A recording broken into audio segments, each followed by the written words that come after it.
다 모이신 것 같아서 시작하겠습니다. 오늘 이 자리는 건설의 날 행사를 맞아 지금도 여전히 매년 가장 많은 노동자들이 목숨을 잃고 있는 건설 현장의 현실을 알리고 더 이상 방치하지 말 것을 촉구하기 위해 마련되었습니다. 저는 2019년 경동건설 부산 문현동 경동 리인 아파트에서 추락사로 돌아가신 고 정순규님의 유가족 정석채입니다. 저는 오늘 아버지를 잃은 한 유가족으로서 건설 현장에서 더 이상 아무도 이렇게 죽어서는 안 된다는 절박한 마음으로 이 자리에 있습니다. 지금부터 최악의 산재 현장, 건설업 더 이상 방치하지 말라 기자회견을 시작하겠습니다. 먼저 건설 현장에서 희생된 노동자들을 추모하는 묵념을 하겠습니다. 모두 고개 숙여주시기 바랍니다. 일동 묵념.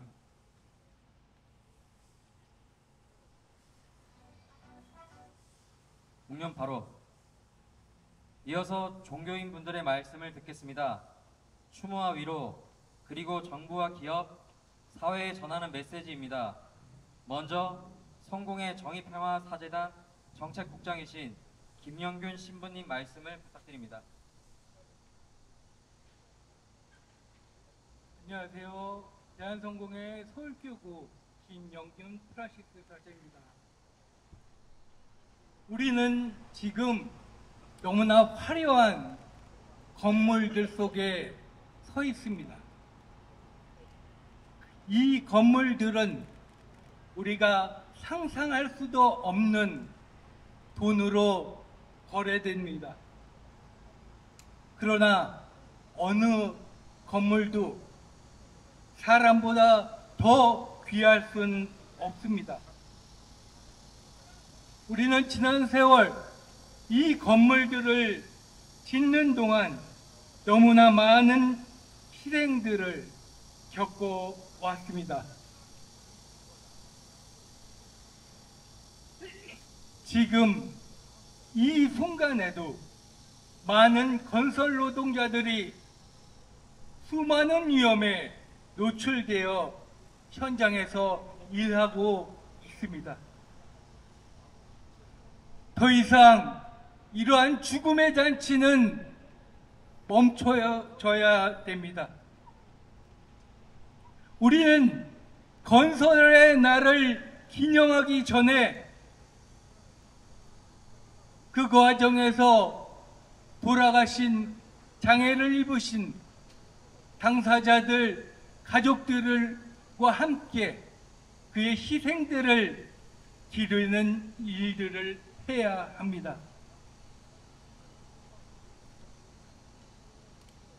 저는 그리고 우리는 더 이상 죽음과 희생으로 완성된 이런 건축물을 더 이상 이용하고 싶지 않습니다. 지난 세월 너무나 많은 희생과 죽음이 있었습니다. 앞으로는 단 한 명의 희생자도 단 한 명의 죽음도 있지 않기를 바랍니다. 그러기 위하여 더 이상 돈만 쫓는 건설사가 아니라 더 이상 돈만 있는 건설사들의 편말드는 정부가 아니라 힘들게 땀 흘려 일하는 노동자들, 즉 우리의 국민들을 위해 일하는 정부를 묻고 싶습니다. 이재명 정부가 많은 노력을 하고 있는 것 압니다. 그러나 이 욕망의 장치는 그렇게 간단히 끝나진 않을 것입니다. 지속적인 노력, 감시, 견제, 안전보장 이런 것들로 이루어질 것입니다.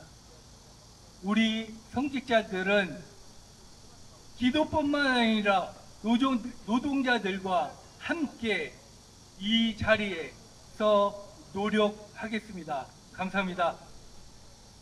네, 말씀 감사합니다. 이어 원불교 인권위원회 강현욱 교무님 말씀 청해 듣겠습니다.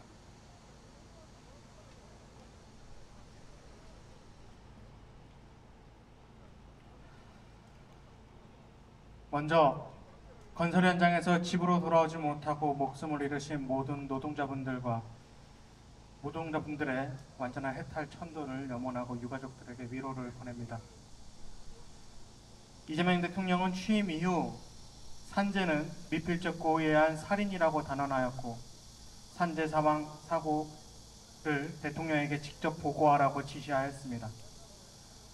이는 우리 사회가 더 이상 노동자의 죽음을 어쩔 수 없는 사고로 치부해서는 안 된다는 분명한 선언이었습니다. 그러나 여전히 현실은 냉혹합니다. 2023년 기준 우리나라 전체 산업재해 사망자 828명, 그중 절반에 가까운 53.3%, 즉 441명이 건설업 현장에서 목숨을 잃었습니다. 이는 하루에 한 명 이상이 건설 현장에서 돌아오지 못한다는 뜻입니다. 그리고 이 중 절반 이상이 50인 미만의 영세한 현장에서 발생했고 대부분이 추락, 붕괴, 협착과 같은 기본적인 안전조치만 지켜졌어도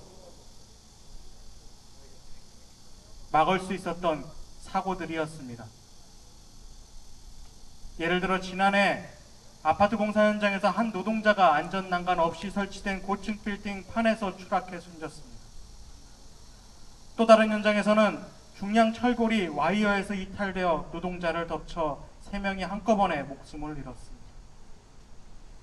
이 모든 사고는 운의 문제가 아니라 안전관리의 방기, 그리고 원청의 무책임, 하도급 구조의 희생이 낳은 사회적 참사입니다.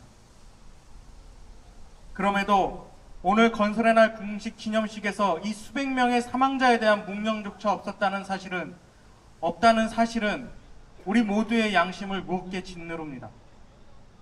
죽음 위에 세워진 건물을 국가의 사랑이라 자랑이라 부를 수 있겠습니까? 희생을 기억하지 않는 산업은 결코 미래를 향해 나아갈 수 없습니다. 원불교는 모든 생명은 부처님과 같은 군계라 믿습니다. 우리의 교법은 일체 생명을 살리라는 대자대비의 서원을 품고 있습니다. 따라서 한 사람의 생명이라도 가볍게 여겨지는 사회 구조에 대해 침묵하지 않겠습니다. 오늘 이 자리는 단지 고발과 촉구의 자리가 아닙니다. 우리는 생명의 은혜에 보은하고 억울한 죽음을 다시 반복하지 않겠다는 다짐의 자리입니다. 그렇게 이 땅의 모든 노동자들이 무사히 집에 돌아올 수 있는 그날까지 종교인으로서, 시민으로서 끝까지 함께하겠습니다. 마지막으로 다시 한번 건설 현장에서 순직하신 모든 분들의 해탈 천도를 기원합니다. 그들의 희생이 헛되지 않도록 오늘 우리는 다시 한번 다짐하겠습니다. 한 생명, 한 세상, 한 죽음도 외면하지 않겠습니다. 감사합니다. 네, 구호 하나 외치고 바로 이어가겠습니다. 더 이상 죽이지 마라! 산재는 살인이다! 산재는 살인이다! 산재는 살인이다! 다음은 한국교회 인권센터 소장이신 류순건 목사님 말씀입니다. 존경하는 유가족 여러분, 그리고 이 자리에 함께하신 모든 분들께 감사를 드리면서 지금 정부와 건설단체들이 주관하는 건설의 날 기념행사는 건설 현장에서 매년 반복되는 죽음의 원인을 외면한 채 성과와 업적을 자축하는 데에만 머물고 있습니다. 건설 현장에서의 죽음은 불가피한 죽음이 아닙니다. 무관심과 침묵이 만든 구조적인 비극입니다.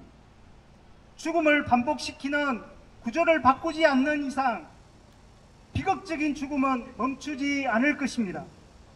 이 현실을 돌아보지 않은 채 현재 국가와 기업이 진행하는 건설의 날은 건설 산재 유가족들에게는 고통일 뿐입니다.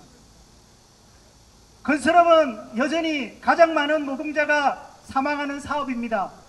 그럼에도 불구하고 정부의 대책은 선언에 그치고 기업들은 구조적 책임을 외주화하고 있습니다.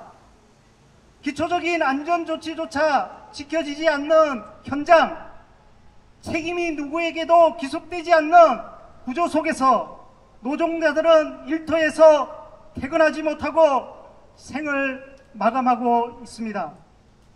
한국교회를 비롯한 모든 종교인들은 분명히 촉구합니다.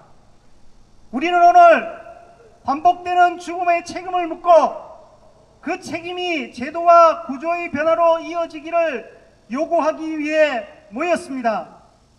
책임은 말로 완성되지 않습니다. 정부는 실질적인 산재 예방을 국가 과제로 채택하고 건설단체 총연합회와 기업들은 이제 생명을 중심에 둔 체계로 전환해야 합니다.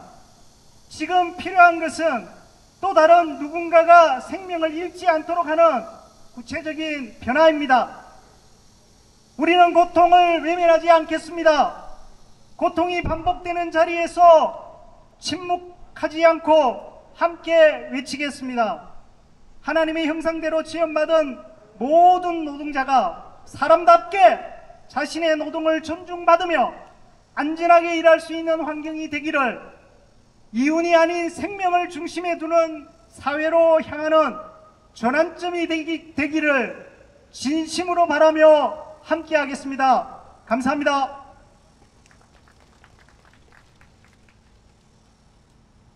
네, 이어서 마지막으로 천주교 서울대교구 노동사무위원회 부위원장이신 김비호 신부님 말씀을 듣겠습니다.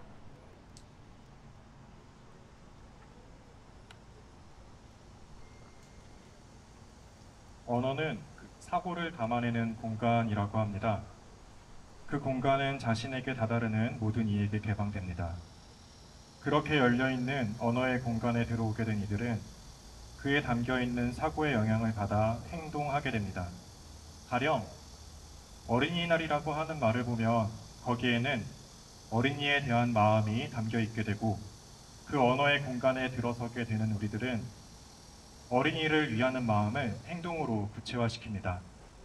다른 예로 민주주의라는 말을 보면 거기에는 사람이 주인이 된다는 생각이 담겨있는 곳이고, 그 언어의 공간을 공유하는 우리들은 민주사회를 지키고자 하는 마음을 끊임없이 행동으로 구체화시켰습니다.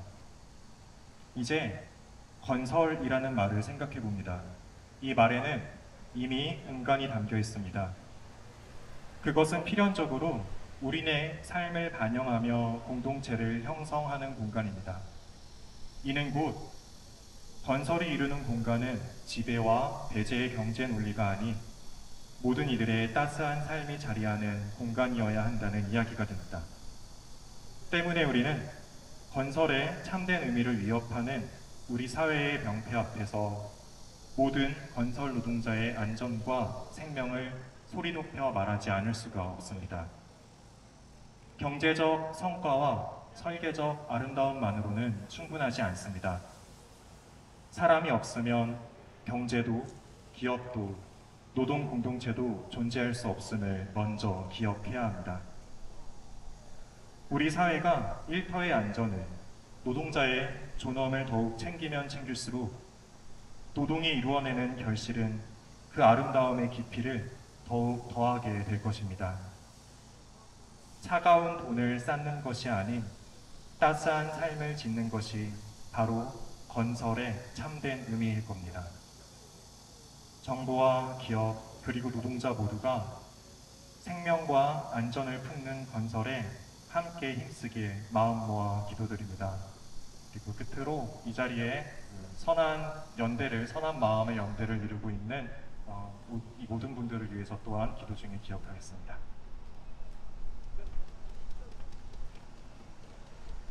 네, 귀한 말씀 주신 네 분께 감사 인사드립니다. 전태일 10살 때부터 늘 기업가 건설사 편이며 산재보험료로 운영되는 노동부가 최근 2~3년간 건설업 경기가 악화해 공사비 상승 부담이 커지면서 안전관리가 취약해졌을 수 있다고 분석했습니다. 이런 탁상행정 분석에 이제 헛웃음조차 나오지 않습니다. 2025년 올해 6월까지 노동 현장 사망자 가운데 46%가 건설 현장에서 산재로 돌아가셨습니다. 그중 64%가 추락사입니다. 압도적으로 높은 건설 현장에서의 산재 사망은 수십 년 동안 바뀌지 않는 현실입니다. OECD 국가 중 산재 사망 1위, 추락사 1위, 수십 년 동안 1위를 내어준 적이 없습니다. 고인의 필적과 서명을 사문서 위조도 서슴없이 하고, CCTV가 있어도 은폐하고, 없어도 은폐하고, 안전관리를 하지 않는 후진국형 산재로 오늘도 지금도 낙엽처럼 떨어져 죽어가고 있습니다. 이처럼 건설 현장에서 사랑하는 가족을 잃은 유가족분들의 목소리를 듣겠습니다. 먼저 인우종합건설 고 문유식님의 유가족 문혜연님 말씀 청해 듣겠습니다.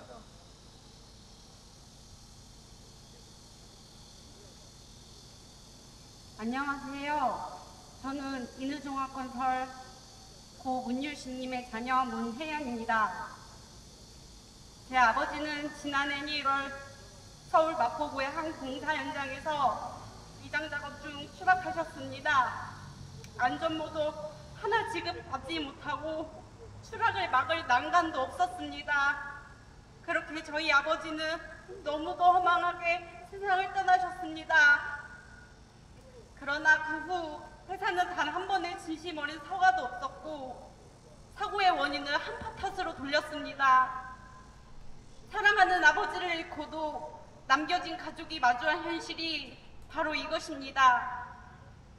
그러나 이 현실은 결코 저희 가족만의 일이 아니라 우리 사회 전체가 외면해온 건설 산업의 민낯입니다. 건설은 분명 중요한 산업 중 하나입니다. 하지만 저는 사람의 목숨을 초석 삼아 유지되는 성장은 용납되어선 안 됩니다.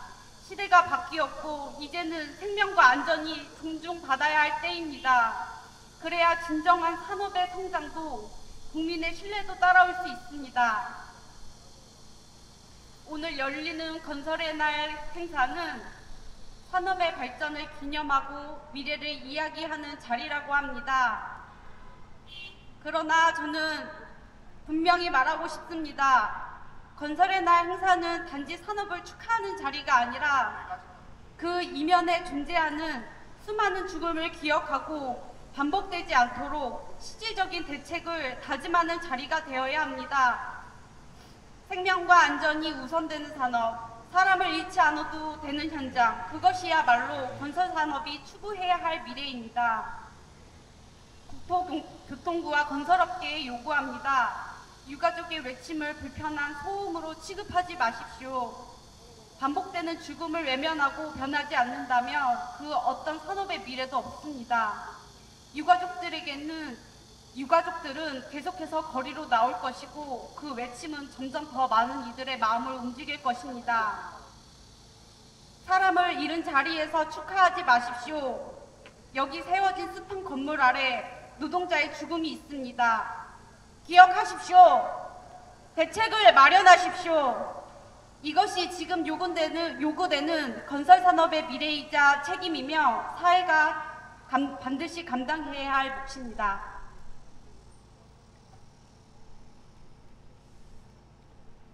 네. 이어서 건설 노동자 고 강대균님의 유가족 강효진님 말씀 부탁드립니다.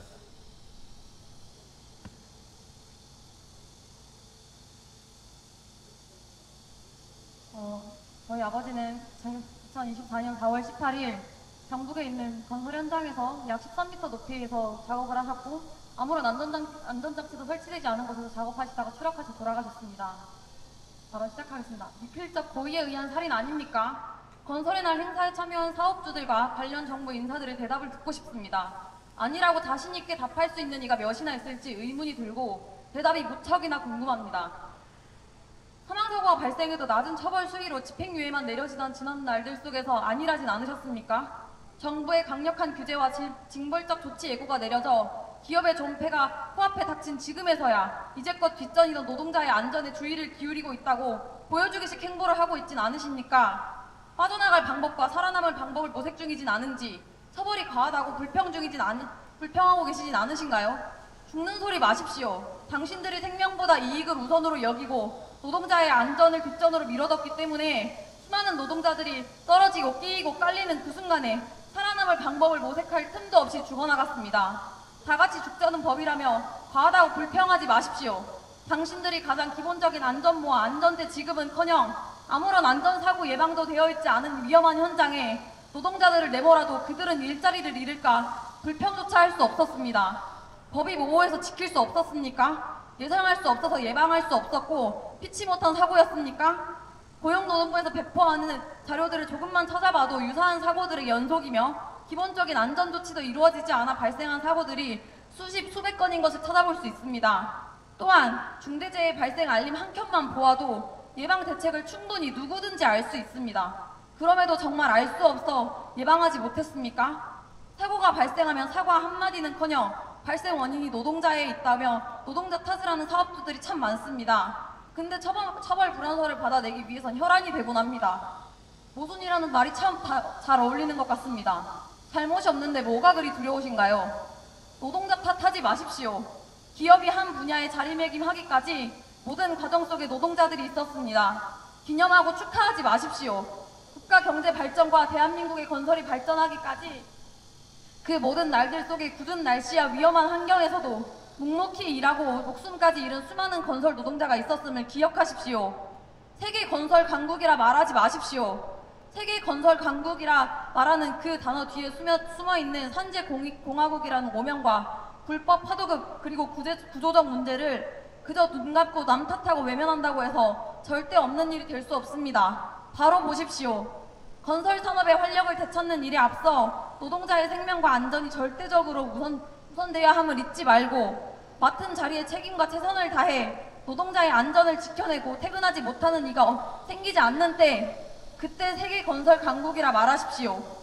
끝으로 건설 노동자들과 후진국형 사고로 내 아버지를, 자식을, 가족을 잃은 이들의 목소리에 귀 기울이고 국적을 불문하고 이 나라에서 건설업에 몸담아 땀 흘리는 노동자들의 목숨을 귀히 여기길 바라겠습니다. 그토록 걱정하는 기업의 이미지와 존폐를 지키기 위해서 할 수 있는 일에 최선을 다하시길, 그동안 외면해왔던 모든 것들을 직시하여 보여주기식이 아닌 진짜 개선이 있길 바라며 지켜보겠습니다. 발언 마치겠습니다. 네, 마지막으로 건설 노동자 고 이재현님의 유가족 이성민님 말씀 듣겠습니다. 저는 고 이재현 씨의 자녀 이성민입니다. 올해 25년 4월 3일 인천공항 1터미널 메이아웃 매장에서 공사용 가설물인 비계를 설치하다가 저희 아버지는 6m 부근에서 추락을 당하는 사고를 당하셨습니다. 병원으로 이송됐지만 저희는 마지막 인사도 하지 못한 채 아버지를 떠나버려야 했습니다. 사고 직후 병원에 온 남부건설 대표는 안전 의무를 다하지 않았음에도 불구하고 오히려 저희 아버지에게 책임을 돌렸습니다. 이후 풀무원 법무팀이 해결해 줄 거라고 저희에게 말했지만 며칠 뒤에 풀무원 포생컬처는 발주사입뿐이라며 태도를 바꿨습니다. 평소에 술, 담배도 하지 않으시고 누구보다 건강했던 아버지가 하루아침에 세상을 떠난 것이 지금도 믿기지 않습니다. 사고 이후 어머니는 충격을 이기지 못하고 집에도 들어가지 못한 채 딸들 집을 전전하며 매일 눈물로 하루를 버티고 계십니다. 중대재해처벌법이 생겼다는 기사를 보고 저는 우리 사회의 건설노동 환경이 달라질 거라고 기대했습니다. 하지만 막상 저희가 사고를 겪어보니 바뀐 것은 없었습니다. 대기업은 중대재해처벌법을 피하기 위한 방법을 찾고 원청과 하청은 여전히 비용을 줄이기 위해 기본적인 안전의무조차 지키지 않고 건방을 빠져나가기 위한 꼼수만 부리고 있었습니다. 얼마 전 이재명 대통령께서 먹고 살자고 나간 일터에 돌아오지 못하는 분들이 너무 많다고 말씀하셨습니다. 그 아픈 현실의 주인공이 저희 아버지가 되었습니다. 중대재해처벌법이 보여주기식의 법이 아니라 현장에서 실제로 작동하길 바랍니다. 발주사부터 하청까지 사람의 생명을 지키는 책임을 끝까지 다해주시기를 간절히 부탁드립니다.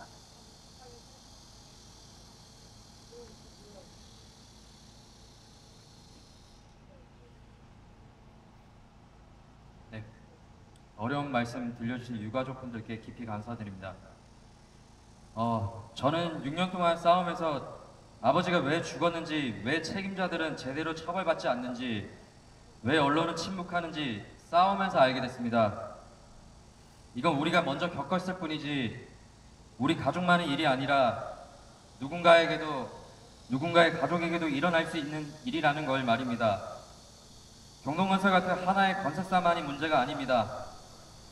안전관리 비용보다 벌금이 싸고 사법부는 봐주고 언론은 침묵하고 노동부는 산업재해 조사표만으로 조사하거나 형식적으로 점검하는 구조, 이러한 구조가 바뀌지 않으면 죽음은 되풀이될 수밖에 없습니다. 시간상 발언이 어려운 분들의 말씀은 자료로 배포해 드리겠습니다. 마지막 순서로 촉구 퍼포먼스 하기 전에 저희가 국토부 장관님과 국무총리님께 요구서를 받아달라고 요청을 드렸는데 바로 행사장으로 들어가시더라고요. 해서 제안 내용을 짧게 말씀드리면, 하나, 안전한 건설 현장 만들기를 위한 피해자, 종교계, 노사정, 시민들이 참여하는 사회적 합의체 구성과 정기적 소통. 둘, 건설의 날 기념 행사 식순에 건설 현장에서 산재로 희생된 분들을 위한 추모 묵념 순서 배치. 셋, 건설의 날을 건설 안전의 날로 명칭 변경.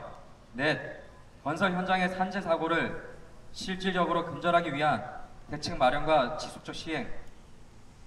저희 요구서를 받지 않고 들어가셨으니까 저희는 이제 공문으로 따로 전달해 드리겠습니다. 마지막으로 건설 안전을 촉구하는 퍼포먼스를 진행하겠습니다. 생명을 상징하는 촛불을 켜며 죽지 않고 일할 권리를 함께 다짐하겠습니다. 촛불을 뒤에 계신 분들이 하나씩 좀 나눠주시고.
뒤에 최희청 교수님 시작으로 일렬로 저 건설회가 앞으로 좀 일렬로 릴레이로 걸어가시면 되겠습니다. 저희가 요구서를 전달할 계획이라서 네, 일렬로 따라가시면 될 것 같습니다.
모두 발효해 주시기 바랍니다. 이무량 인증곡을 힘차게